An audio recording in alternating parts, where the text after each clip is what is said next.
नमस्कार, आप सभी का बहुत बहुत स्वागत है। मेरा नाम रूबिका लियाकत है और इस वक्त 4:50 हो रहे हैं और आप देख रहे हैं गूंज न्यूज 18 इंडिया पर। बात बात पर हिंदुस्तान को उसके मेजॉरिटेरियनिज्म यानी बहुसंख्यकवाद पर ताना मारकर जगह जगह जो अत्याचार होते हैं उस पर कटघरे में खड़ा करने वाले बेगैरत इकोसिस्टम को आज ललकारना है। इस इकोसिस्टम को मैं याद दिला दूं कि हम सबकी आंखें तो बांग्लादेश के हिंदुओं पर है। Our eyes are on Bangladesh Hindus. आपकी कहां है? या आंख मूंद कर आप ये सारा नजारा देख रहे हैं। बांग्लादेश में सड़कों पर मजहब के नाम पर हिंदू जिंदा जलाए जा रहे हैं। वहां हैवान भीड़ जलते हुए इंसानी शरीर के सामने नाराए तकबीर अल्लाह अकबर के नारे लगा रही है। वहां जो तस्वीरें सामने आ रही है वो किसी को भी व्यतीत कर सकती है। दीपू चंद दास, पहले उसे लात घूसों से जूतों से मारा जाता है, सड़क पर नंगा करके घसीटा जाता है। वहशी भीड़ उस पर इतने वार करती है कि वो दम तोड़ देता है। उसके बाद सड़क पर रखी उसकी लाश के साथ बदहुरमती की जाती है। उस वहशी भीड़ का उस पर भी जब गुस्सा शांत नहीं होता तो उसे पेड़ से लटकाया जाता है। उसके बेजान शरीर को घंटों तक लाठी और पत्थर से मारा जाता है और आखिर में उस मासूम को आग के हवाले कर दिया जाता है। मैं मासूम शब्द का इस्तेमाल कर रही हूं और बहुत सोच समझ के इस्तेमाल कर रही हूं। जब पेड़ से लटकती उस लाश को जलाया जाता है तो वहां खड़ी खूंखार भीड़ ऐसे जश्न मनाती है जैसे उसने दुनिया की किसी सबसे बड़ी फतह को हासिल कर दिया, जैसे उसने दुनिया के किसी सबसे जालिम शख्स को जिंदा जला दिया और अब इंसानियत दोबारा जैसे लौट आएगी। दीपू चंद्र दास कौन था वो? क्या वो उस्मान हादी का कातिल था? क्या उसने उस्मान हादी के हत्यारों को शरण दी थी? क्या दीपू दास बांग्लादेश का दुश्मन था या बांग्लादेश के दुश्मनों के साथ मिलकर कोई उसने साजिश रची थी? क्या उसने कुछ ऐसा काम किया था जिससे बांग्लादेश की संप्रभुता को नुकसान पहुंचता? क्या किया था दीपू दास ने? ना वो जासूस था, ना उस्मान हादी का कातिल था, ना बांग्लादेश का दुश्मन था। दीपू दास एक हिंदू था। उसके ऊपर हैवानों के इस झुंड ने सिर्फ इसलिए हमला कर दिया क्योंकि उसने इस्लाम के पैगंबर सल्लल्लाहु अलैहि वसल्लम की निंदा की थी। आरोप है ये और वो भी अब झूठा साबित हो रहा है, कोई सबूत नहीं मिला है।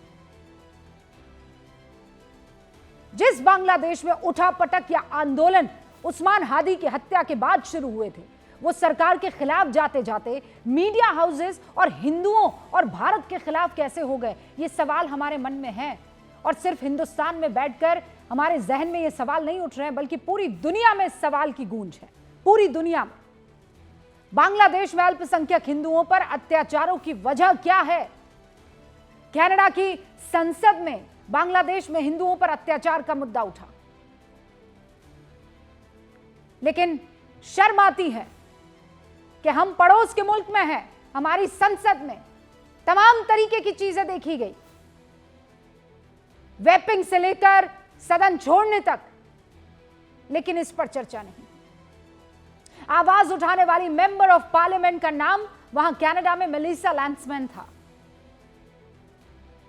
अमेरिकी कांग्रेस में इलिनॉइस के डेमोक्रेट सांसद राजा कृष्णमूर्ति ने कहा कि बांग्लादेश में खतरनाक अस्थिरता के बीच दीपू चंद्र दास की लक्षित हत्या से यानी टारगेटेड किलिंग से वो स्तब्ध है और इस आवाज में आवाज मिलाने वाली पूर्व प्रधानमंत्री शेख हसीना भी हैं और वो ये दावा कर रही हैं कि कुछ कट्टरपंथी ताकतें खुलकर हिंसा कर रही हैं, जिन्होंने भारतीय दूतावास, मीडिया दफ्तरों और अल्पसंख्यकों पर हमले किए हैं और यूनुस सरकार ऐसे लोगों को संरक्षण दे रही है।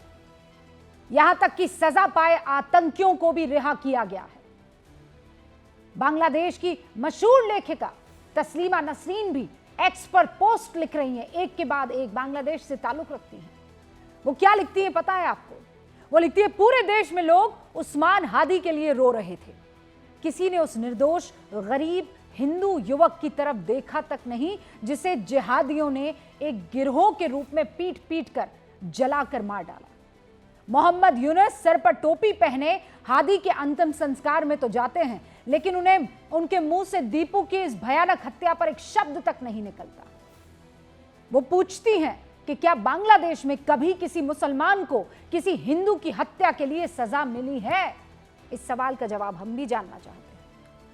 हम जानना चाहते हैं जो लड़ाई देश की इंटरनल पॉलिटिक्स, चुनाव और लोकतंत्र की लड़ाई के लिए कही जा रही थी, वो उभर कर शरिया कानून और आतंक की सोच की राह पर कैसे चल पड़ी, क्यों चल पड़ी?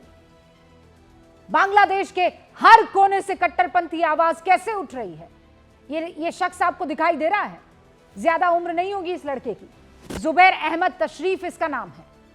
बांग्लादेशी इस्लामी चरमपंथी है। ये एक वीडियो जारी करता है और दीपू चंद्र दास के हत्यारों का महिमा मंडन करता है, खुलेआम धमकी देता है कि बांग्लादेश भर के हिंदुओं का यही हश्र होने वाला है।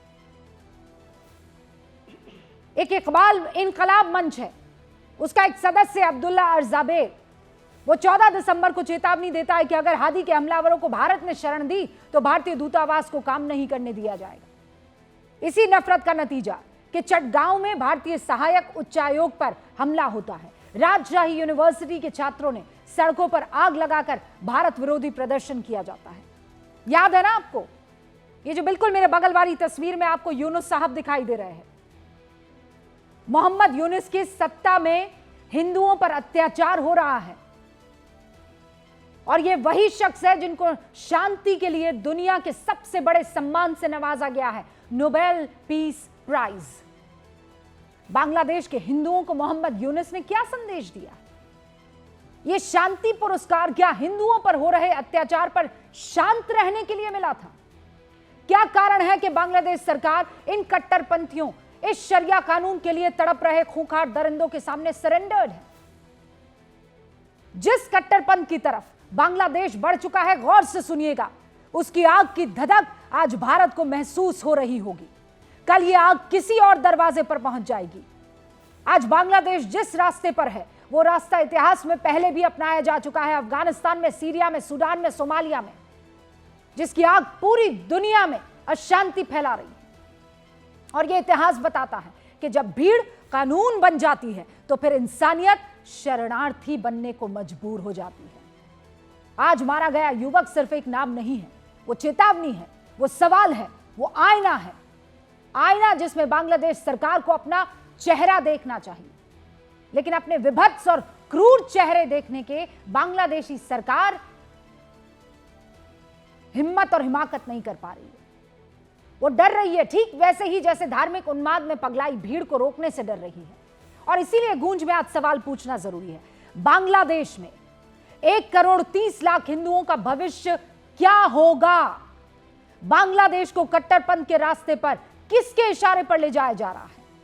भारत के पास बांग्लादेशी हिंदुओं को बचाने का क्या कोई रास्ता है? मैं शुरू कर रही हूं गूंज।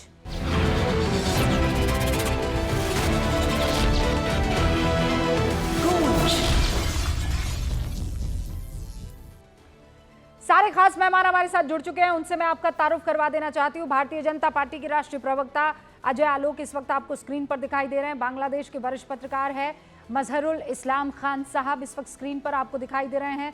Defence expert general GD Bakshi आपको स्क्रीन पर दिखाई दे रहे हैं। आध्यात्मिक गुरु स्वामी दीपांकर इस वक्त आपको दिखाई दे रहे हैं। ऑल इंडिया इमाम एसोसिएशन के चेयरमैन मौलाना साजिद रशीदी साहब आपको दिखाई दे रहे हैं।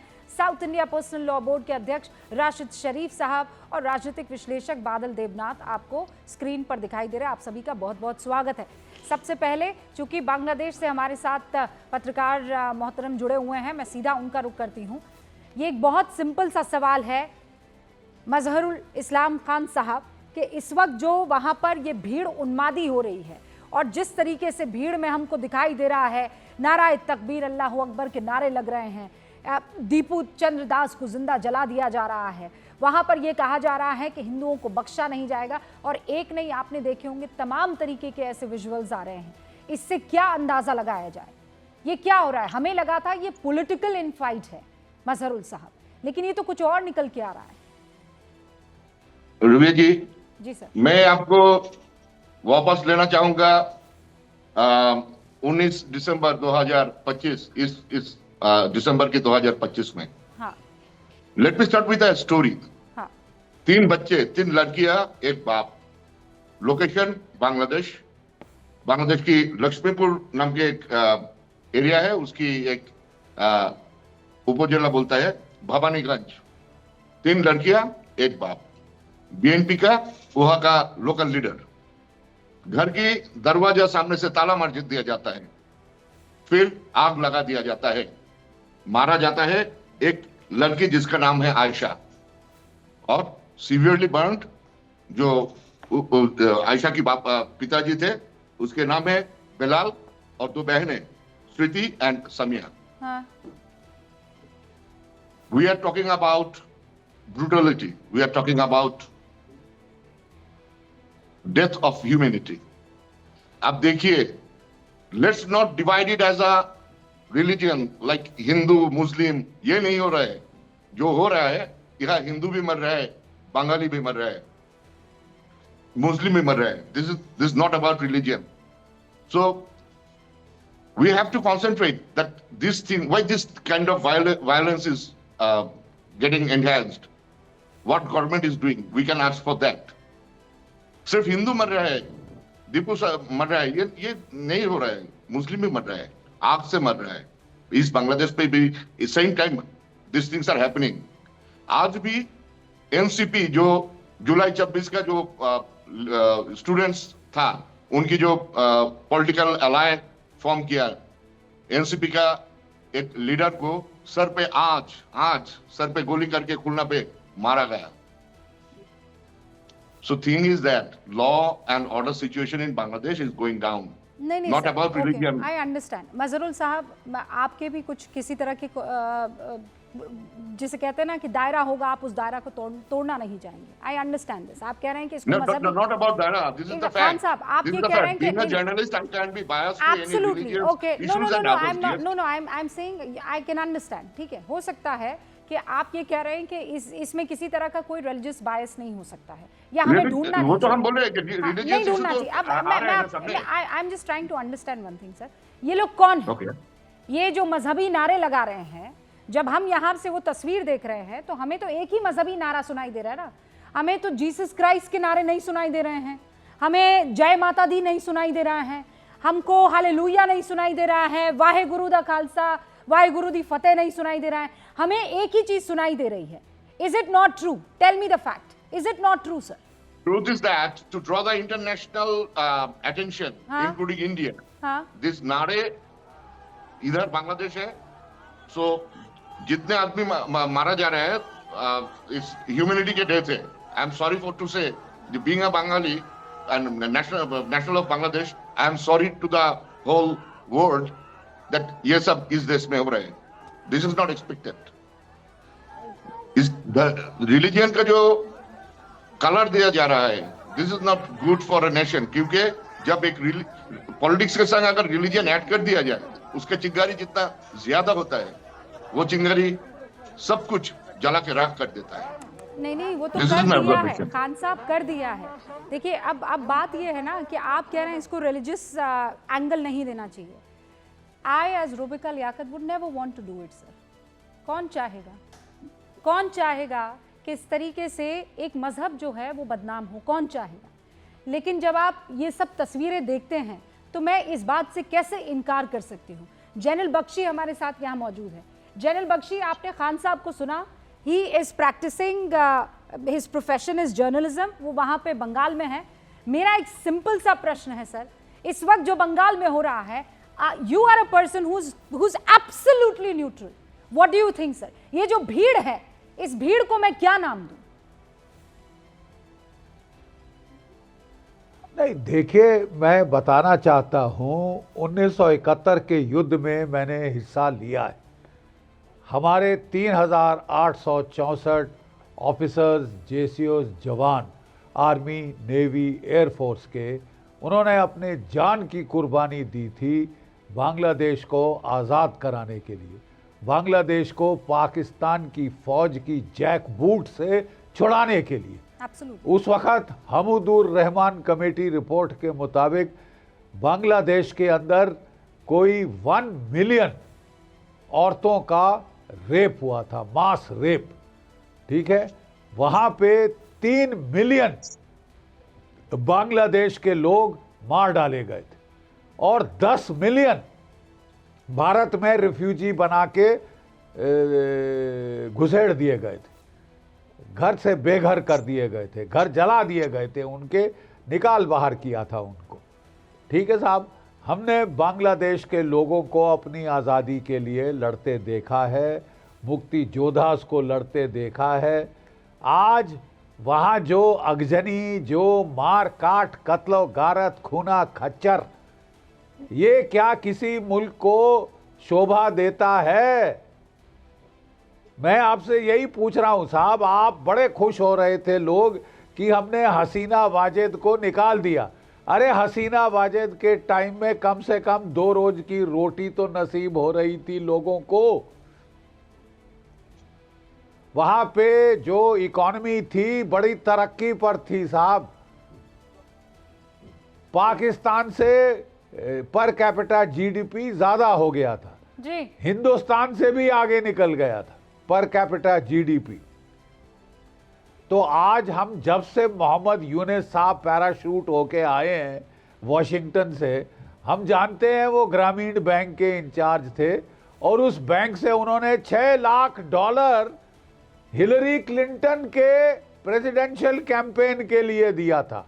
वहाँ के मछुआरों को लूट के, वहाँ के गांव वालों को लूट के, वहाँ की महिलाओं को लूट कर वो पैसा उन्होंने हिलरी क्लिंटन को दिया था। तोहफे के तौर पे, इनाम के तौर पे उन्हें नोबेल पीस प्राइज मिला। वो जरा पूछे कि किस बात की शांति है बांग्लादेश में आज, किस कोने की शांति है। वो खुद कह रहे हैं कि केवल हिंदू मत गिनिए, मुसलमान भी मारे जा रहे हैं। तो साहब क्या करें हम? आपको कोई नोबेल पीस प्राइज दूसरा प्रदान करें इनको? मोहम्मद यूनुस साहब को आने के बाद कराया क्या है? पहले बताइए इनको इलेक्ट किसने किया? दूसरा बताइए कि किसने इनको इजाजत दी कि बांग्लादेश में कत्लो गारत और दंगा फसाद करे? ठीक है साहब, कई बारी पेंट अप इमोशंस होती हैं, 1-2 महीने में खत्म हो जाती हैं। ये तो दौर खत्म नहीं हो रहा। हमने कलर्ड रेवोल्यूशन देखी नेपाल में भी, 2-3 दिन में सब खत्म हो गया। महीने महीने साल बीत गया साहब, ये तो खत्म होने के बजाय बढ़ता ही जा रहा है। बिल्कुल बिल्कुल। अब बताएं साहब, आपने हासिल क्या किया? ओके मजहरुल साहब, जल्दी से 30 सेकंड में जवाब दीजिए। मैं पूछ सकता हूं बांग्लादेश के लोगों को? 30 सेकंड में सर, क्या हासिल किया बांग्लादेश के लोगों के और से? अगर if you ask me in general what is the situation, definitely each and every Bengali people, why I referred that not only Hindus, Muslims are also at risk at terror attack. So ये piece situation इधर नहीं चल रहा है, सारे के सारे tension पे है। कब क्या हो जाए, कब किस पर आके किस के तलवार या लाठी पड़ जाए, किस इशू पे, हर तरह टेंशन तो चल रहा है। So we are also expecting कि इलेक्शन हो जाए। इलेक्शन के बाद तो इलेक्शन की ही बात चल रही थी, फिर उसके बाद जब उस्मान हादी का कत्ल होता है, उसके बाद माहौल इतना खराब होता है। वो ऐसा नया कत्ल हुआ ना? हाँ, वो बिल्कुल एक स्टूडेंट ने फिर कत्ल हुआ। हाँ, तो ये कत्ल कौन करवा रहा है? कौन है ये लोग? Who are these people? Already so far, let me tell you the update. Deepu की जो मारे गए, उनकी may his soul rest in peace, उनकी accused 10 plus accused already arrested. Daily star प्रथम आलो पे जो हमला हुआ था, उन्हीं हमला पर आपको सुन के हंसी आएगा। जिहाद के नाम पे गया, हमला किया, तोड़फोड़ किया, आग लगाया, घर पे लाया कैश रुपया, और उन्हीं हमले के पैसे से घर पे किना खरीदा फ्रीज एंड टीवी। आज 17 आदमी को लास्ट जो जलावपुरा हुआ था जिहादी के आड़ में, उन लोगों को अरेस्ट किया, 17 लोगों को। ये दिस इज द सिचुएशन। नहीं, पर शेख हसीना कह रही है ना कि आतंकी जो पकड़े गए थे उनको भी छोड़ा जा रहा है। स्वामी दीपांकर यहाँ पर मौजूद है। स्वामी जी, आपने खान साहब को सुना, वो ये कह रहे हैं कि इसको कोई मजहबी रंग नहीं देना चाहिए। वहाँ हिंदू भी मारा जा रहा है और मुसलमान भी मारा जा रहा है। मैं समझता हूँ कि ये इस धरती का सबसे बड़ा मजाक हमारे सामने अभी हो रहा था। मैं बोलना चाह रहा था, मगर एक कटसी होती है, बोलना नहीं चाहिए जब कोई बोल रहा हो, तो मैं चुपचाप सुन रहा था। मगर मुझे दुख इस बात का है कि पूछ रहे हैं कि भाई साहब कि ये इसको क्या नाम दिया जाए, कि ये जो हो रहा है तांडव, इसे नाम दिया जाए कि मनुष्यता और इंसानियत जल रही है आपके सामने, और हम लोग मुखदर्शक बने देख रहे हैं, क्योंकि हम तो हिंदुस्तान में बैठे हैं, कुछ कर नहीं सकते। हम लोगों की बेबसी है, हम लोगों का दुख है, हम लोगों की व्यथा है। मगर मुझे समझ नहीं आता उन लोगों के साथ जो मानव अधिकार की दुकान खोलकर बैठे हैं, ऐसे पे क्या मानवता मर जाती है? क्या वो संस्थाएं अपाहिज या अपंग हो जाती हैं? जब मर्तबा हिंदू उन्हें दिखाई नहीं दे रहा, 1 करोड़ 30 लाख के लगभग अभी आंकड़ा दिखाया जा रहा था इस पर टीवी पर। मैं समझ रहा हूं कि आज हिंदू हैं, भविष्य में यही स्थिति रही तो हिंदू होंगे, ऐसा हिंदू थे लिखा जाएगा। मगर जिस तरह की परिस्थितियां वहां निरंतर बनती जा रही हैं। मगर एक बात सोचने की है, मैं आपको धन्यवाद कहना चाहता हूं रूबिका जी। इसलिए धन्यवाद कहना चाहता हूं, भारत में मीडिया जगत में आपको मैं सुन रहा हूं कि आप इस पर संवाद करा रही हैं, बात करा रही हैं और लोगों के दुख और व्यथा को रख रही हैं, वरना कहीं आज मैंने चर्चा तक नहीं देखी इसकी। इसी तरह से होता है जैसे पहले होता आया। पहले मंदिर तोड़े गए, मंदिर जलाए गए, पुजारियों को मारा गया। आपने बहुत सारी बातें बताई, मगर एक बात मैं आपको बताता हूं, दीपू को तो मारा गया ही मारा गया। उसके घर में 3 फीमेल है, उनका रेप किया गया, तीनों का रेप किया गया। बहुत जिम्मेदारी से बता रहा हूं, कोई बोलने को तैयार नहीं। कनाडा की संसद में बोला जाए, भारत की संसद मौन क्यों? क्या हिंदू मरता दिखाई नहीं दे रहा?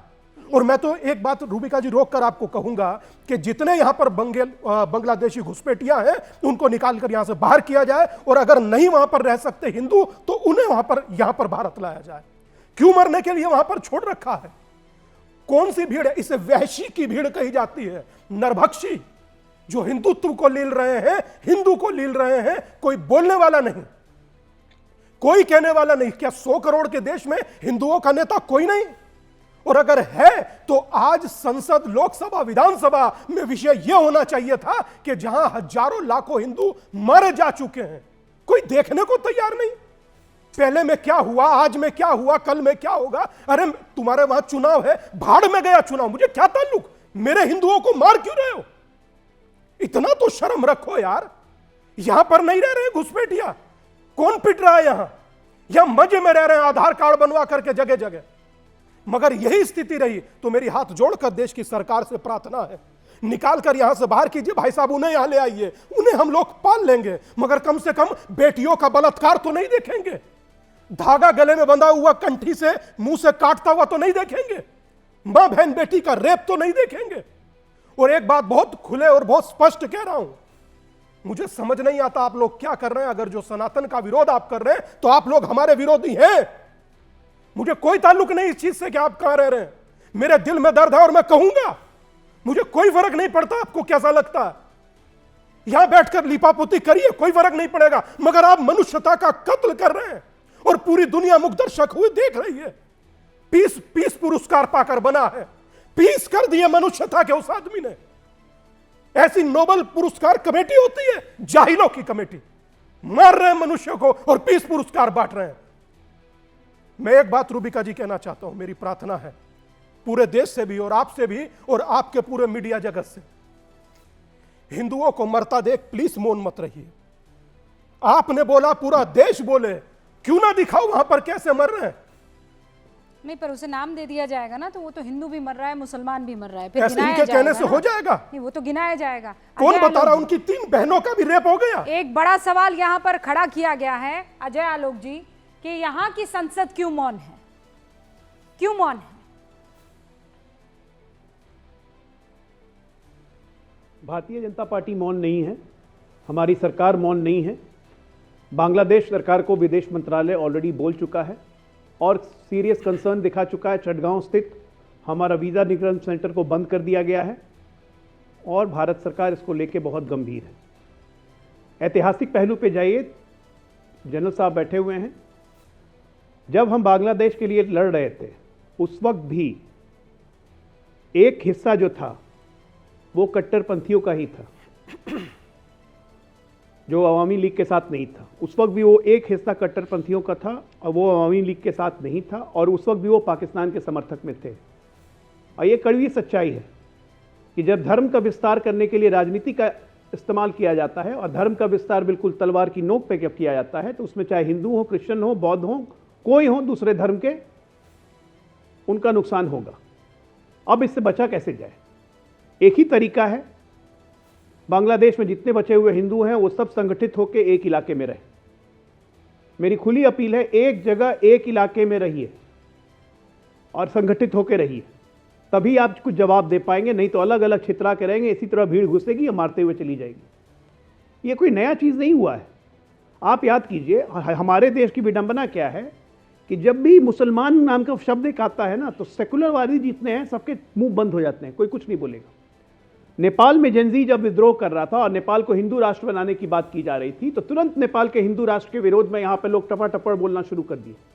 आज बांग्लादेश को शरिया पर ले जाने की बात चल रही है, बांग्लादेश इस्लामिक राष्ट्र हो जाए, खुलेआम पोस्टर लहराए जा रहे हैं, लिख दिया जा रहा है, संसद में घुस जा रही है आतंकियों की भीड़, लेकिन यहाँ का एक भी राजनीतिज्ञ नहीं बोलेगा, मुंह नहीं खोलेगा। ये कड़वी सच्चाई है रूबिका जी।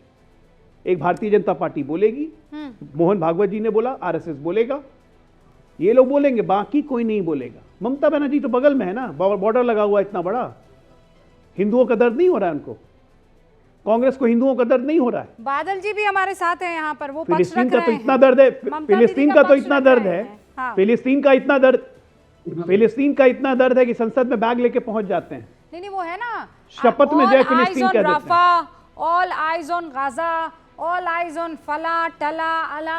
अरे भाई बगल में तुम्हारे यहाँ पे खून और खून बहाया जा रहा है और कोई लगा दे स्टेटस तो मैं देख लूं। बादल देवनाथ जी बिल्कुल पड़ोसी में है ना, दीदी ने कोई बयान जारी किया है क्या? रूबिका दीदी, पहले आपको समझना चाहिए। समझाइए। आप समझते हैं, मैं जानता हूँ आप पढ़े लिखे आदमी, बहुत बड़े समझाइए। नहीं समझाइए, जर्नलिस्ट है, मैं समझाऊंगी। मैं जानता हूँ। मैं दीदी पहले सुन लीजिए, ये जो बांग्लादेश का जो मुद्दा है, ये मुद्दा आज हिंदू और मुसलमान के अंदर नहीं है।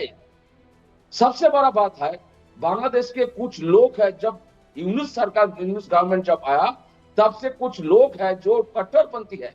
वो लोग चाहते हैं भारत के अंदर 7 सीटर, मतलब भारत के पूर्व ईस्ट इंडिया के अंदर कुछ जगह है जो 7 राज्य है, उन लोगों को ये लोग कब्जा करना चाहते हैं। तीसरा बात है, 2 दिन पहले जिस व्यक्ति को मारा वो हिंदू है, बिल्कुल हिंदू है।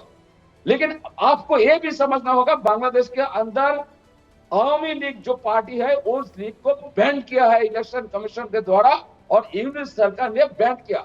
मतलब अवामी लीग के अंदर जैसे हिंदू है, मुसलमान है और सारे धर्मों के लोग हैं।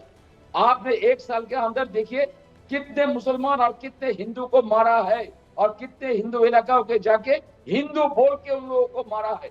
जैसे इस्कॉन के एक धर्मगुरु है, उसको 6 महीना 7 महीने से हुआ बंद करके रखा था, अभी 2 दिन 4 दिन पहले उसका जामीन हुआ। अर्थात बांग्लादेश के ऐसे आज से नहीं है, बरिशाल के अंदर, ढाका के अंदर, मनन सिंह के अंदर और 7 सिलेट के अंदर बहुत सारे, जो चट्टग्राम है उसके अंदर बहुत सारे, ढाका जो राजधानी है उसके अंदर भी, बांग्लादेश में जितना जिला है उसका जो प्रशासन है, ये प्रशासन 1971 के पहले, स्वतंत्र होने के पहले भी ये लोग हिंदुओं के ऊपर अत्याचार करते थे। और उसमें मुसलमान के अंदर 2 पार्ट है, एक जो नरमपंथी है और कट्टरपंथी है। नरमपंथी के अंदर जो लोग सभी धर्मों को लेके चलते हैं वो एक हसीना, लेकिन हसीना को भारत सरकार ने एक्सेप्ट किया, रहने का जगह दिया, सिर्फ रहने का जगह, लेकिन भारत सरकार ने अभी तक 1 साल के अंदर एक भी आवाज, एक भी मुद्दा भी काल किया। बांग्लादेश के अंदर हाई कमीशन जो है, हाई कमीशन को बंद किया, उन लोगों को वीसा नहीं देने का जो वादा, जो ऑर्डर पास किया भारत सरकार, इसमें कुछ नहीं होगा। रूबिका मैडम, वो लोग हिंदुओं को फिर नहीं मार रहा है, वो लोग भारत को कब्जा करना चाहते, भारत के कुछ सामान है जो जिसको वो लोग आग में जलाते हैं, डायरेक्ट जलाते हैं। ये भारत का सामान हम लोग नहीं लेंगे, भारत को कब्जा करने हम लोग जो 3-4 लाख हो हम लोग इसका पकड़ के जा रहे हैं, कलकत्ता को हम लोग आपने जितनी भी बातें बादल देवनाथ जी कही, मैंने सुना ना, इत्मीनान से सुना ना सर। सुनिए ये कहां पर हुआ है? जागो माँ आओ माँ गाने वाली एक सिंगर को कहां पर पकड़ के जो है हैकल किया गया है? ये कौन सा है? ये बांग्लादेश है। बिल्कुल आपने सही किया। ये भारत बंगाल के अंदर हुआ, मेदिनीपुर इलाका में हुआ। एक व्यक्ति ने, फिर बोलिए एक व्यक्ति ने, हाँ? मैडम सुनिए ना, मैं रिक्वेस्ट कर रहा हूँ मैडम सुनिए। हाँ, कहाँ हुआ पूछिए, जवाब दीजिए ना आप। आपने बांग्लादेश पर तो बहुत बड़ा यहाँ पर अपनी बात कह दी है ना, एक के बाद एक। मुझे ये बताइए कि ये कहाँ हुआ है कि जागो माँ गाने पर एक महिला सिंगर को हैकल कर दिया गया? ये कहाँ हुआ? बिल्कुल गलत हुआ मैडम। अरे कहाँ हुआ? मेदिनीपुर इलाका में हुआ। ये मेदिनीपुर इलाका कहाँ है? उनको अरेस्ट 10 मिनट टाइम नहीं दिया, पुलिस ने अरेस्ट किया। नहीं, पर ये कहाँ है? ये मेदिनीपुर कहाँ है? ये बांग्लादेश में है। क्या बोल रहा है बेटा? बांग्लादेश क्या? भारत क्या? बंगाल में मैं बोल रहा हूँ। तो बंगाल में है। बंगाल में कोई शख्स ये गाना नहीं गा सकता है, जागो माँ क्यों नहीं गा सकता है? तो फिर क्यों हैकल किया गया उसे? कौन था ये शख्स? जो व्यक्ति ने किया वो गलत किया है। नहीं, कौन था ये आदमी? कौन था? आईसी है, उस लोकल थाने का जो आईसी है उसको भी क्लोज कर दिया गया। ये आदमी कौन था? ये किस सोच से आया? इसने ऐसा क्यों सोचा? यहाँ पर कोई भी गलत काम करेगा नहीं, ये गलत काम इसने कैसे किया, मैं ये जानना चाह रही हूँ आपसे। ये होता है, कब होता है? ये तब होता है जब आप माँ की पूजा को रोक लेते हैं और दूसरे धर्म विशेष को उसके ऊपर तरजीह देते हैं। ये तब होता है, आप जानते हैं, जब आप अपने वोट बैंक को प्लीज करने की कोशिश करते हैं। ये तब होता है, बादल देवनाथ जी सुनिए मेरी बात, ये तब होता है जब करने वाले को इस बात का एहसास हो जाए कि मैं यहाँ पर इस काम को कर सकता हूं, मुझे कोई रोकेगा टोकेगा नहीं। यह हिम्मत तब होती है। उसी तरफ आपका इशारा मैं ले जाने की कोशिश कर रही हूं। अजय आलोक जी, जो काम वहां बांग्लादेश में हो रहा है उसकी भनक दिख रही है कि आपको नहीं दिख रही है? हिंदुस्तान के दरवाजे पर मैडम आपको आंसर लेना चाहिए पहले। मुझे आज से नहीं दिख रही है, मुझे और देश को आज से नहीं दिख रही है रूबिका जी।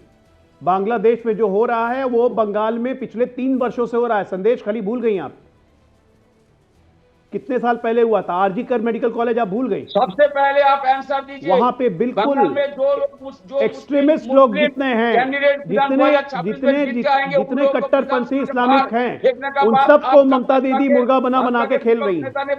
और ममता दीदी के मंत्री कहते हैं कि ये हमारा पाकिस्तान है, कलकत्ता के एक हिस्से को दिखा के। ममता जो मुख्यमंत्री खुद कहे कि मुसलमान दूध देने वाली गाय है, उसका लात खाना पड़ेगा।